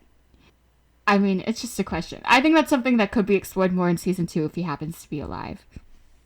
Yeah, I think we learned that if we don't see a body, we can't assume that the person is dead. After Il-nam's death that turned out not to be a death. That is true. And I've been thinking a lot about what they could possibly do in season 2, because I felt like we got enough closure that we didn't need a season 2, but I think this is one thing. This is one thing they could definitely explore more. Yeah, unfortunately, Junho surviving somehow is and having an arc in season 2 is quite literally the only way his character can have, like, a purpose, because his character has no purpose. As a story device, he has purpose. As a character, he has no purpose. Yeah, I agree. And I keep griping on it, which I feel bad about, but... No, I think, like, looking back on the show, definitely, that was the weakest part for me. That's all I have to say about that episode, though, because I honestly, these last 2 episodes, I don't remember much. So... Oh, go. I had one last thing to add. I was suspicious about it at the end of, or like at some part of episode 7, but at episode 8 is when I finally realized that all the games were already on the wall. Yeah, since there were only beds left. Yeah. And like literally I told my dad, like, Dad, pause it. It's just like, here are all the games, so we're gonna end on Squid Game, which we already knew, so it didn't even matter. No, I thought that was interesting. I only noticed that on my rewatch, so good on you for capturing it on your first watch. We can move on to episode 9, though. Episode 9 is the finale of season 1. I thought it was the finale of the show, but we'll get to that. And it's called One Lucky Day. The episode summary I have written is, when you're going through a crisis, the obvious solution is to dye your hair. Because, boy, when Ki-hoon showed up at the end with that red hair, I was like, son, do you need help? I'm here for you. Where are you? And I'm so sorry. But, I mean, like I said, I don't remember a lot of this episode. I do remember that as Ki-hoon is about to win, he doesn't really want to win, and he tries to make it so that both he and Sang-woo can walk out alive by them doing the vote again to decide to end the game. But Sang-woo ultimately decides to kill himself instead because, I mean, he's in so much debt that even if he made it out alive without the winning money, without the prize money, he would effectively still be dead, and his mom's business would be taken away from her. And so at least if Ki-hoon makes it out alive, then he can take care of Sang-woo's mom, and, like, someone will have the money, someone will be able to live a better life, maybe. I think also, if Sang-woo made it out, but without the money, then all of the things that he did, killing Ali, killing Se-byuk, all of that would have been for nothing in his eyes. And so, I think the guilt also would have gotten to him. But obviously, like, winning the game isn't meant to be seen as a success. That's the whole point of the episode. That's the whole reason that Ki-hoon has, like, he doesn't spend the money for a year after winning. He effectively, like, goes into a depression. Like, obviously, winning isn't meant to be seen as a success. And then obviously the big reveal is that Il-nam turned out to be the mastermind behind it all. How do we feel about this? I was genuinely shocked. I did think it was strange that we didn't see a body after he died in episode 6, but I didn't expect him to come back either. Though I didn't find it surprising when he was revealed to be the mastermind. But I still have, when I watch it, I still have so much sympathy for him, even though I know that he is behind it all. It's just he is behind it all, and like we should not forget that he he too is also a despicable person because the whole reason he joins the games is that he felt nothing in his life after getting so much money that he's just like, I want to feel something again. Like, bitch, bitch. But then also, so this is not to say that he didn't fake it during the Marvel game, but it's like he does actually have like a brain tumor and stuff like that, which is like a pretty intense thing to go through. So it's just like he's fascinating. He's a fascinating specimen, I guess is the only way I can put it, because I have such complicated feelings towards him. Um, Yeah. Oh, you can go. You had to. oh no, you can go ahead. I was just gonna say, I think it's like the innate fear of death, and like we know that he's gonna die, and he's like old. So he's like, I think in that sense, there's some innate feeling of sympathy towards him, even Yeah. though he is a terrible person. He's the only one that had real control or choice in this game, like, and he didn't like help anyone. I guess he kind of helped Ki-hoon, but not really. And so still a terrible person, but somehow still feel so bad for him, even though I don't want to. I also think like maybe him being in the games, being this unsuspecting old man, someone that seems helpless, is just like another sign of how some corrupt systems are just accepted as normal, or they seem harmless, and so we don't really notice the effect that they are having on us. And so maybe that's the point of him being the mastermind behind it all.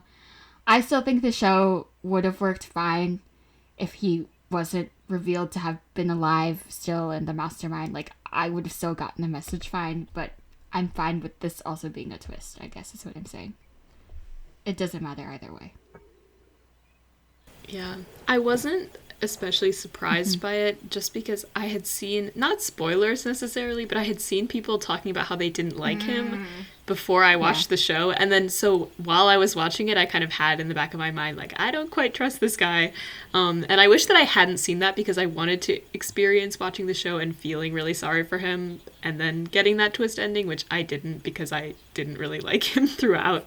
Because I just knew there was something off, I guess.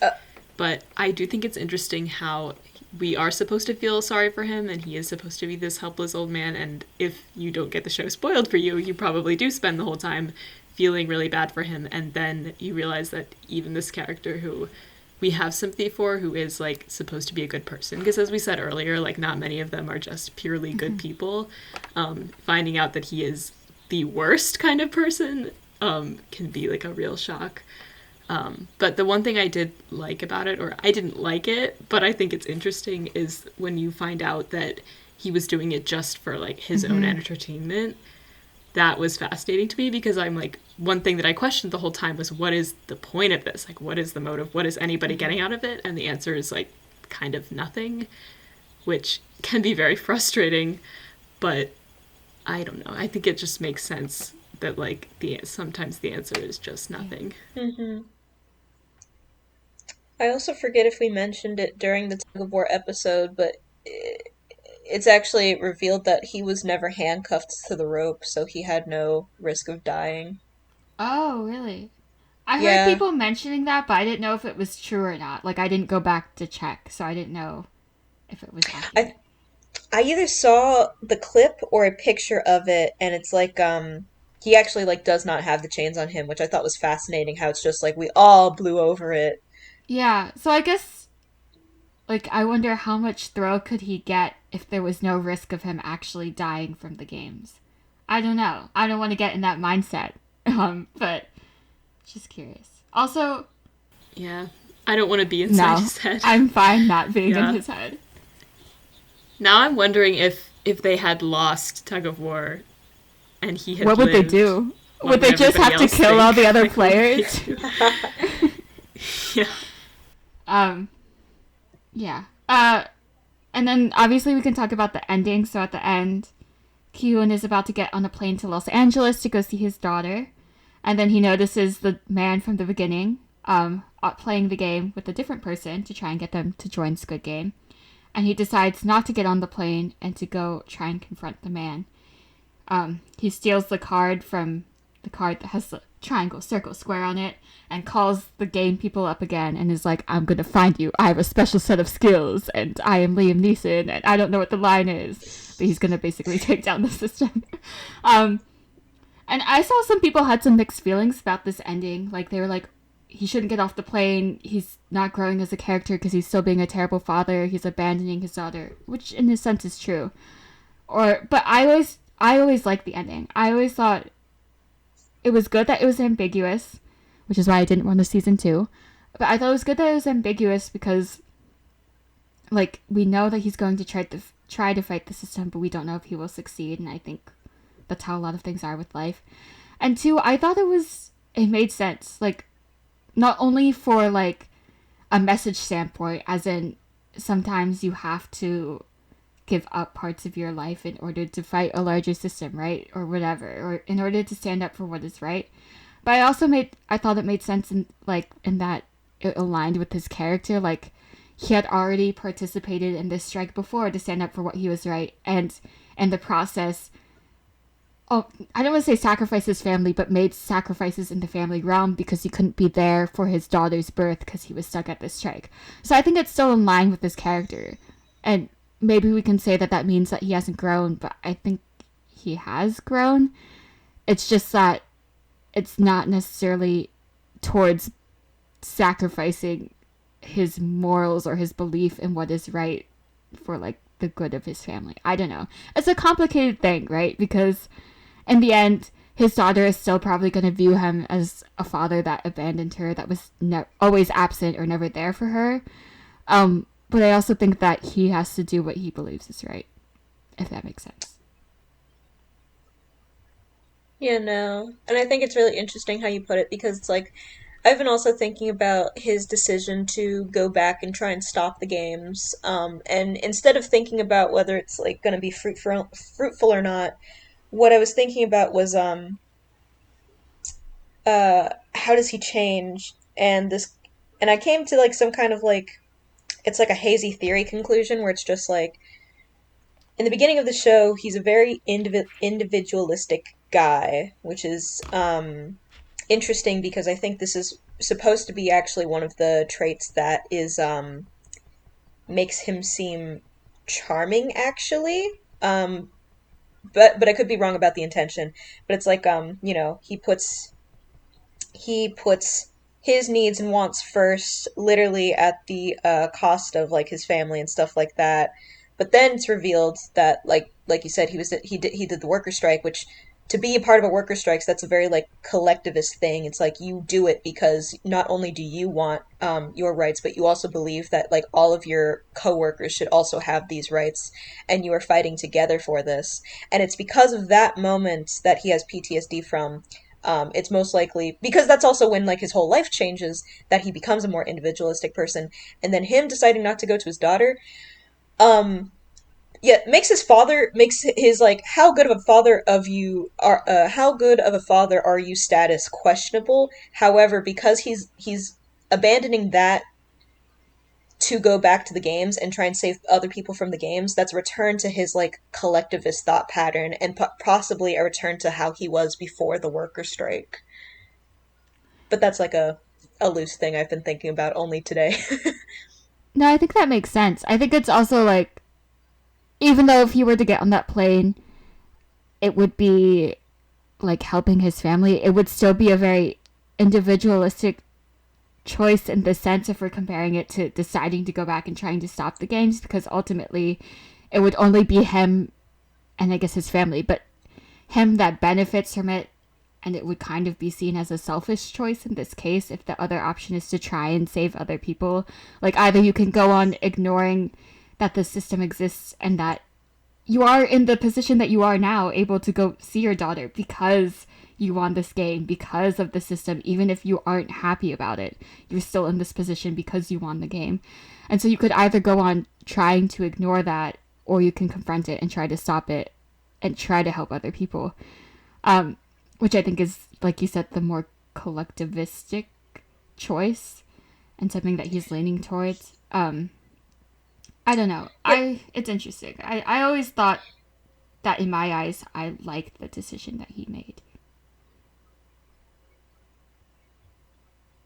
You wanted to say to me? I like the decision, but I don't need to see it I play agree. out. Yeah, yep. That's my opinion. Yep. We're all very mad about season 2. I mean, we can That's talk just about the this proof. now if you want. Yeah. Oh, We could talk. Well, my biggest beef with there being a season 2 is that everyone is dead. Yeah, all the Characters cool that I like people are dead. The only feasible people that could come back are Ki-hoon, his daughter and wife, and maybe Junho, if he happened to survive that fall, and Junho's brother.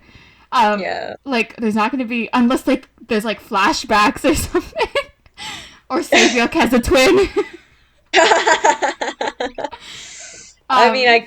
Yeah. I mean, that's one of the reasons. The other reason was that I have this fear of TV shows being drawn out too long for profit, which is funny because this show is a criticism of capitalism, which we can talk about later, but for profit at the expense of good storytelling. And I think, like, even though, okay, this is why y'all need to watch Dark, because Dark is so good because they planned for 3 seasons and they made 3 seasons and ended it, and the ending was good. I think that there are so many shows nowadays where I think 1 season even would have been enough and I would have been satisfied, but then they decide to make more because it's so popular and it makes so much money, and then it just keeps going, and then it gets bad, and then I resent the show. So, I don't know. I would have liked if it stayed with the ambiguous ending, because I don't think we need to have all the answers. I don't think you ever can have all the answers. Like, even if there is a season 2 or whatever, and even if there's more seasons beyond that, I don't think I would be satisfied if we saw an ending where he actually, like, takes down the games and supposedly everything is fixed. Because I don't think that's realistic, and I don't think it would be so clean or easy. I don't know.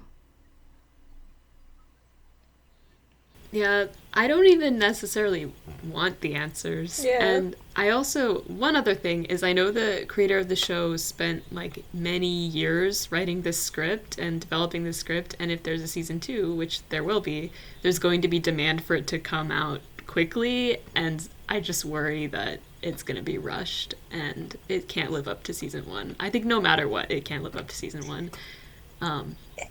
And also, apparently Netflix made like $900 million on this. And so I just think they're doing this for profit, which is like the whole point of the show is that we don't do things just for money. Everything comes We back sure to love being profit. a for-profit company. I mean, I know we were going to talk about characters next, but this kind of segues directly into, like, the themes we wanted to talk about. So I don't know if you want to talk about that now, or you can Before go. we move on to themes, I just have 2 quick points about episode 9 before we completely leave it. Yeah. Which was about, because I have thoughts about, again, I continue to have thoughts about Gi-hoon not going to see his daughter, which is everyone was super mad that he essentially abandoned his daughter to return to the games and is not going to create a better relationship with her. However, she has a good family now. Mm-hmm. She has another father, she has a sibling, and she has a mother who still cares and is in her life. Now, if the father was abusive, I would understand that. And for when the other father was introduced, I think in episode 2, because he like goes to see the mom, I was actually worried that he was about to be abusive because she was like so worried about him seeing Gi-hoon, but it's like no, she was just like, I don't know, almost as if like she was worried that like, you know, maybe he like she's like overly concerned, and she's just like, oh, he's gonna see him, think I'm like trying to cheat on him, and then he'll leave me, and then like I'll be in like a horrible position in my life again after like I'm finally like back into like some kind of normalcy. That's how I think about it now. So the family system is fine, and in fact, unless Gi-hoon has changed as a person, which he's essentially just gotten out of a depressive episode, and he's now hit his like I don't want to say manic, but like he's making a lot of impulsive decisions like the hair. And it's just like, is he in a position to be a good father right now until he's like completely faced his demons and stuff like that? So, and again, this is not to say that Gi-hoon is a totally fine, flawless person, but it's just like him choosing not to see his daughter as well, I don't think is also the worst choice specifically for the daughter, because this would be unless he was completely healed and stuff, this would be an added stressor to the daughter as well. And then my second point was this which we mentioned with the marble game about how it's like no one questioned that like because of how the rules were worded, they could have just swapped marbles and both survive because how the rules were worded. In episode 9, when Gi-hoon sees Il-nam again and he makes the wager about like, will anyone help this homeless person out? And it's just like someone just has to help them before 12. And I'm assuming many other people thought that Gi-hoon was just gonna go and help the homeless person. That's what I was thinking. Exactly. Schaefer Ellis also thought this. Shout out to Schaefer Ellis. Oh wait, I have to watch the video on this. I didn't know. Yeah, he made a video on it. And he also thought the same thing. And so it has me wondering, unless it's a translation problem, which possibly it could be, but if it's not a translation problem, there either is this continuous thing of orders going unquestioned, and if that is intentional, I think that's really clever. However, if it's unintentional, I think it's actually a hindrance to the story. I think if we look at it as intentional, which I don't know if it was, we can't determine writer's intent, right? But I think if we look at it as intentional, then it just adds more to this idea of like not questioning the system that you're living in. Like, because it's hard, even if you're trying to fight against the system, right, that he's living in. It's hard to like recognize it and then to like work outside of it, you know, because it's all that you've ever known. And so I think the idea that these people don't question the orders or the rules, it could just come down to like, well, I thought of the Ki-hoon thing the moment that he said it. Like, I wouldn't have thought of the marble thing if I were in the game. So it could come down to like just focusing on like you're not thinking about it, like not being that creative or whatever. But it could also be a representation of how hard it is to recognize, question, and then work outside of the system. I don't know. Yeah. And that's exactly why, if it was intentional, I think it's brilliant, because I think it adds to the message. Yeah. So now we can talk about the themes. I guess I don't know if Carrie wants to go first and talk about like how it relates to other media. Feel free to go if you want. I can. This is my incoherent rant of the day. Well, we've already talked about Survivor quite a bit, which I actually didn't really think of until we started talking about it. Another one I thought of was the Hunger Games, which I think a lot of people talked about online. But to me, the one piece of media that this reminded me of more than anything was Charlie and the Chocolate Factory, because they both had the same vibe of like, here's a theme of like childhood or something that we associate with childhood, like candy or games that like children play.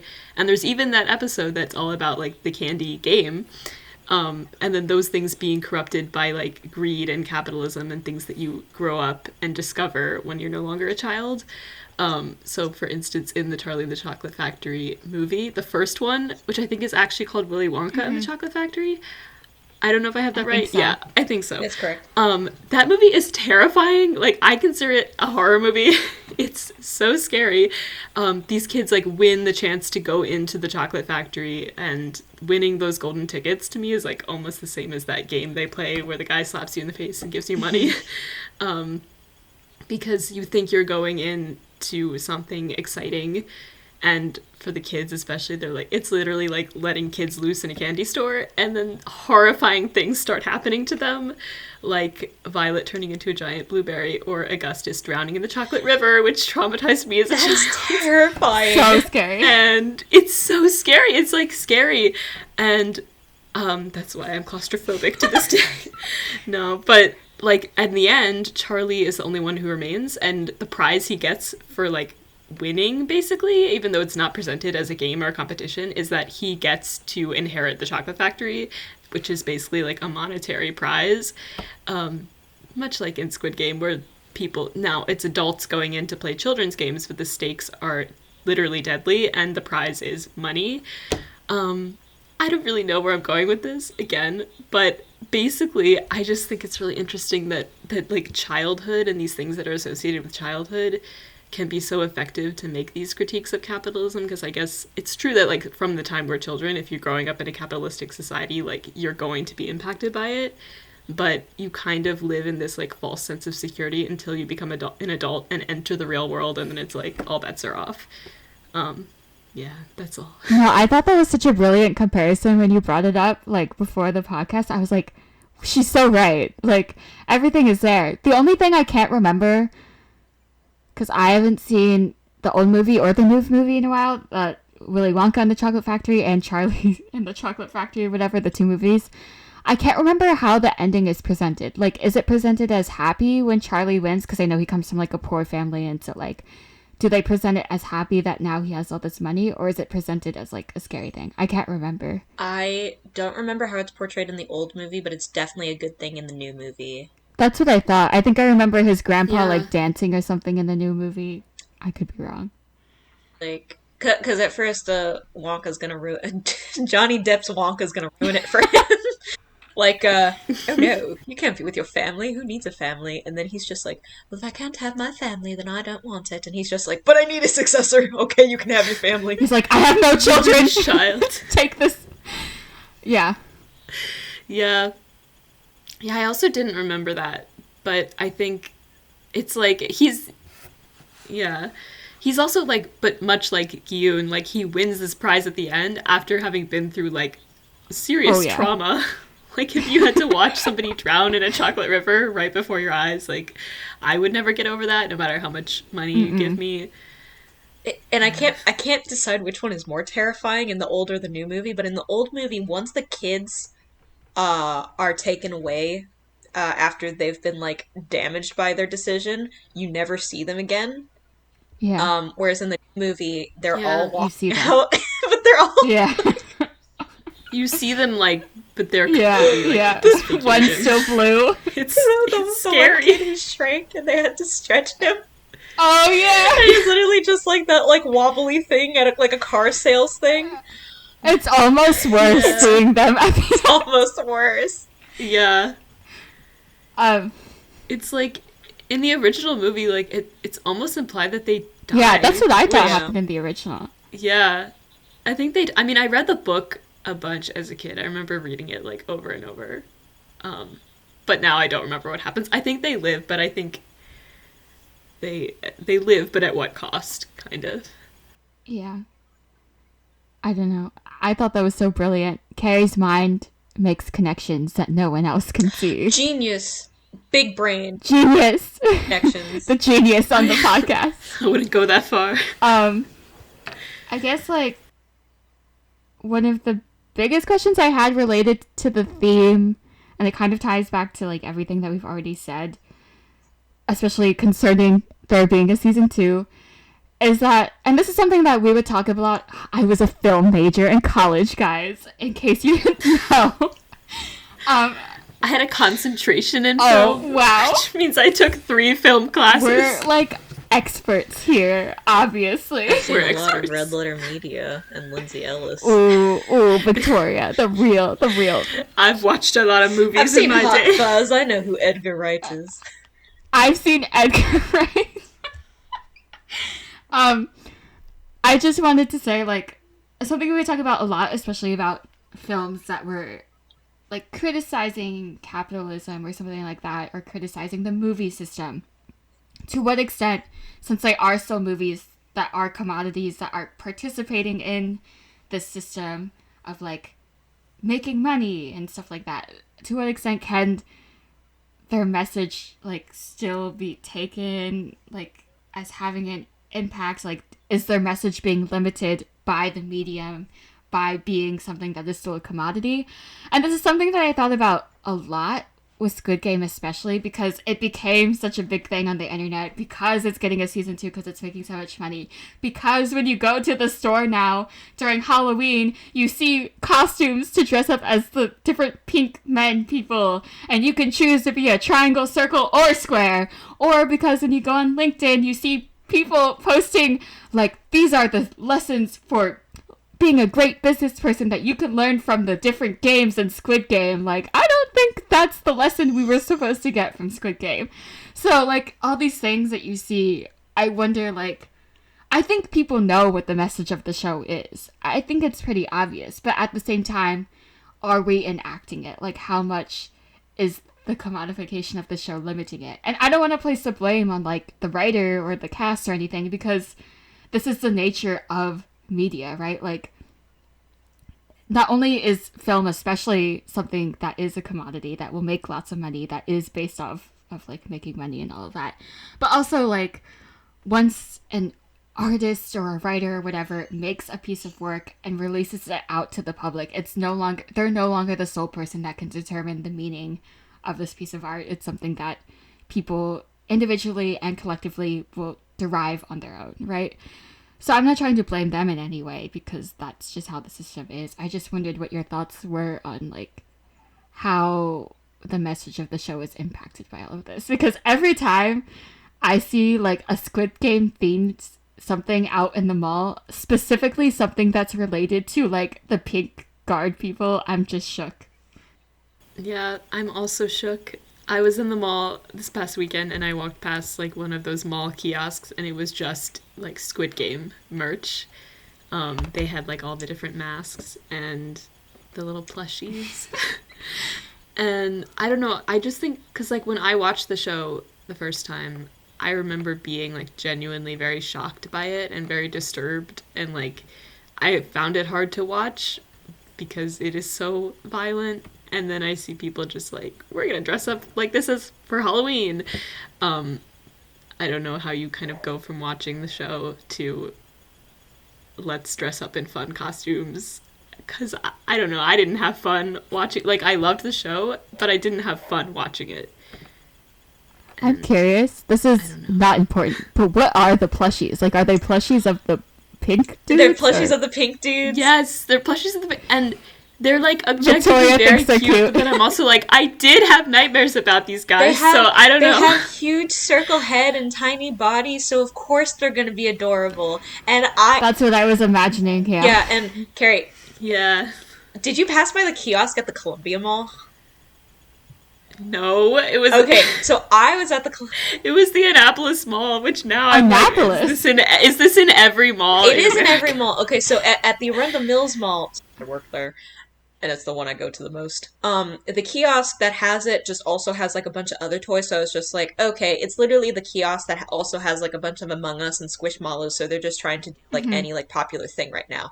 But then, because the way you were describing it was exactly how it was just how the Columbia Mall kiosk is, where it's just like it only has Squid Game stuff. It's Squid Game pops, the plushies, the mask, and I'm just like, one, how do we already have like enough items for the fan merchandise of the show that it can fill up one kiosk? And then my other thought was like, you know, is it unethical of me to buy a plush? These are the questions. I don't know. I'm also like, the more I think about this, the more conflicted I get. Because like, obviously the show, like the showrunner and the people who make the show are going to get more money from the merchandising, which will in turn mean that they'll get to hopefully make more shows like this in the future. And so like, isn't it good for them to be able to make more shows that are like this, that have similar messages or that have messages that they want to share, and because they seem really good at what they do? Like, shouldn't we want that for them so that they can be supported? And I'm like, yeah, I want that for them, but also it misses the point of what the show is saying. I don't know. It's like so conflicting. The whole point. The whole point. Should we do an outro? Yeah, let's do an outro. Julia, outro, go. Hello. Hi. I don't know where we ended. The last thing we talked about was Themes. consumerism surrounding Squid Game. So, on the notes of consumerism, as you, listener, are consuming this piece of media, we too are part of the problem.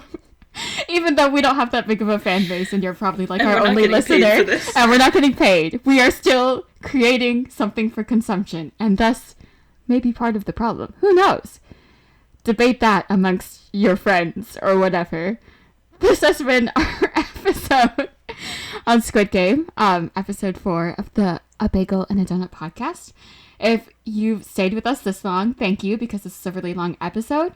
And I forgot to plug it at the beginning, but if you would like to see more of us, or are really into reading and would like to see our reading adventures, you can find the 3 of us on Instagram at Sunday Reads, Sunday as in the ice cream dish, not as in the day of the week.